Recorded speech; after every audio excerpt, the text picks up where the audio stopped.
இந்தியாவின் முப்படை தளபதியாக லெப்டினன்ட் ஜெனரல் ராஜா சுப்பிரமணி நியமிக்கப்பட்டுள்ளார். மத்திய அரசு இதற்கான அறிவிப்பை வெளியிட்டுள்ளது. புதிய பொறுப்பை ஏற்கும் லெப்டினன்ட் ஜெனரல் ராஜா சுப்பிரமணி பொறுப்பை ஏற்கும் நாள் முதல் மறு உத்தரவு வரும் வரை மத்திய அரசின் இராணுவ விவகாரத்துறையின் செயலாளராகவும் செயல்படுவார். தற்போதைய பாதுகாப்பு படை தலைவரான ஜெனரல் அனில் சௌகன் வருகிற மே மாதம் 30ஆம் தேதியுடன் ஓய்வு பெறுகிறார். லெப்டினன்ட் ஜெனரல் NS ராஜா சுப்பிரமணி 2025ஆம் ஆண்டு செப்டம்பர் 1ஆம் தேதி முதல் தேசிய பாதுகாப்பு மன்ற செயலகத்தின் இராணுவ ஆலோசகராக பணியாற்றி வந்தார்.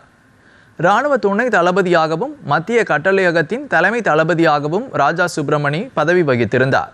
இதேபோன்று புதிய கடற்படை தளபதியாக வைஸ் அட்மிரல் கிருஷ்ண சுவாமிநாதன் பதவியேற்கிறார். தற்போது மும்பையில் மேற்கு கடற்படை தளபதியாக பணியாற்றி வரும் இவர் வருகிற 31ஆம் தேதி தனது பொறுப்பை ஏற்றுக்கொள்வார் என்று அறிவிக்கப்பட்டுள்ளது. 2028ஆம் ஆண்டு டிசம்பர் 31ஆம் தேதி வரை புதிய கடற்படை தளபதியாக வைஸ் அட்மிரல் கிருஷ்ண சுவாமிநாதன் பதவி வகிப்பார்.